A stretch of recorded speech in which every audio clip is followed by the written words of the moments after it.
Welcome back to Game Plan for Recovery. Today we're talking about distressed investments. So Cynthia, what are you seeing right now in the marketplace? So when COVID first hit, companies wound up segmented into three buckets. Those that had a tremendous surge in demand, and their struggle was getting supply, making sure they could distribute, and making sure they could collect for what they sold. Then there were companies that were doing just fine, and demand fell off a cliff, and they are now really struggling. And then there were the ones that were teetering previously, and this just pushed them off the cliff. So we are now looking at a broad spectrum of distress from a variety of perspectives. Got it. So Margaret, as you know, from a diligence perspective, what you do day in, day out, what advice would you give to a private equity company that's looking into distressed investments? Yeah, I think firstly, as Cynthia knows well, you've got to move very quickly when a company's in distress, right? You might go in there and you find that you've got a couple of weeks left to cover payroll. And so you've got really time is your enemy. So I think the first, we tend to advise our clients to start prioritizing, right? Where is this company bleeding? Where is it making money? Where is it losing money? Where are the, hundreds of SKUs and customers and all the rest that you really don't need? You might have 20 or 30 customers that are actually driving your business. Let's focus on those. Let's focus the same with your SKU base, right? And get rid of everything else.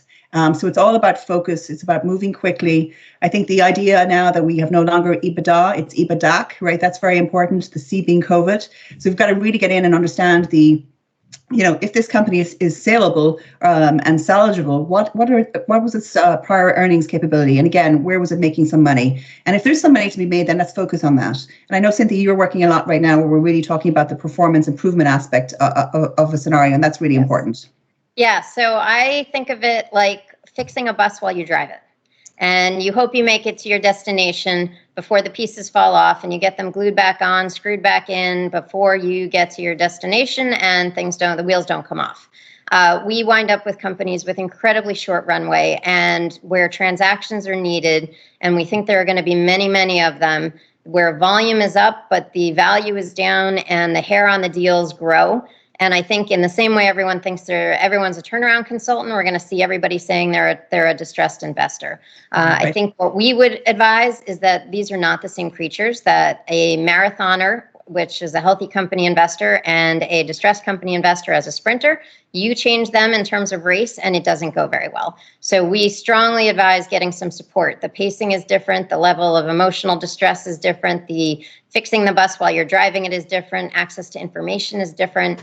And in order to make these deals work, how the valuation is done is different. So we are very excited about what's coming and the ability to actually help companies restart and reemerge from this, and for investors as well, but get some help.